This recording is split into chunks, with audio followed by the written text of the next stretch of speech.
Doctor आरंभी इस समय बेहद परेशान नजर आ रही है क्योंकि उसे लगातार इस बात की चिंता सता रही है कि आखिर उसके ससुराल वाले उसके साथ आगे क्या करने वाले हैं।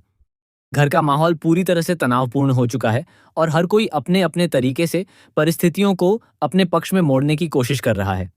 इसी बीच यह साफ हो जाता है कि विश्वास पहले ही एक बड़ा फैसला ले चुका है और उसने यह तय कर लिया है कि अब आरंभी को किसी भी हॉस्पिटल में डॉक्टर के रूप में प्रैक्टिस करने की अनुमति नहीं दी जाएगी।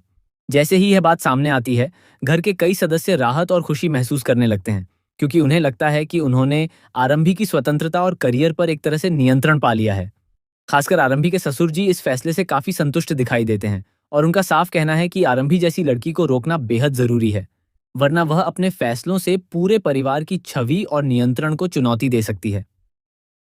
इसी पूरे घटनाक्रम के बीच एक और बड़ा मुद्दा सामने आता है, जहां ध्रुव की कंपनी का नाम चर्चा में आता है। ध्रुव वही व्यक्ति है जो उस दादी का पोता है जिनकी देखभाल कभी आरंभी करती थी। अब वही ध्रुव अपनी कंपनी के माध्यम से इस परिवार के हॉस्पिटल में निवेश करने की स्थिति में है। विश्वास के पिता इस मौके को एक सुनहरा अवसर मानते हैं और उनका मानना है कि अगर ध्रुव की कंपनी इस हॉस्पिटल में निवेश कर देती है तो ये न केवल आर्थिक रूप से फायदेमंद होगा, बल्कि उनकी प्रतिष्ठा और ताकत भी और मजबूत हो जाएगी। इसी सोच के चलते पूरा परिवार इस निवेश को हासिल करने के लिए रणनीति बनाने में जुट जाता है और हर कोई अपने अपने स्तर पर इस डील को सफल बनाने की कोशिश करता है। इसी बीच एक और नया मोड़ आता है जब आरंभी की सास एक पॉडकास्ट का आयोजन करती है जिसमें वह किसी बड़े मेहमान को बुलाने की योजना बनाती है। लेकिन सभी को हैरान करते हुए वह किसी और को नहीं बल्कि अवंतिका को उस पॉडकास्ट में आमंत्रित करती है। अवंतिका इस बुलावे से बेहद खुश हो जाती है क्योंकि उसे लगता है कि यह उसके लिए एक बड़ा मौका है जहां वह खुद को मीडिया और समाज के सामने बेहतर तरीके से प्रस्तुत कर सकती है। लेकिन दूसरी तरफ ये बात जैसे ही आरंभी को पता चलती है, उसके मन में कई तरह के विचार और योजनाएं जन्म लेने लगती हैं। आरंभी अब पूरी तरह से एक नया प्लान बनाती है जिसमें उसका उद्देश्य सिर्फ इतना है कि वह इस पूरे कार्यक्रम के जरिए अपने भविष्य को एक नई दिशा दे सके। आरंभी तय करती है कि वह उसी पॉडकास्ट में जाकर पूरे मीडिया के सामने यह घोषणा करेगी कि वह पूरी तरह से एक योग्य डॉक्टर बन चुकी है और उसे आधिकारिक रूप से लाइसेंस मिल चुका है। वह यह भी साफ करती है कि अब उसे केवल प्रैक्टिस शुरू करनी है और इसके लिए उससे बेहतर जगह कोई नहीं हो सकती जहां वह अपने कौशल को निखार सके, और विश्वास का हॉस्पिटल उसके लिए सबसे उपयुक्त स्थान साबित हो सकता है। उसने यह पूरा कदम बहुत सोच समझकर और रणनीति के साथ उठाया है ताकि वह अपने खिलाफ चल रही सभी रुकावटों को एक झटके में खत्म कर सके।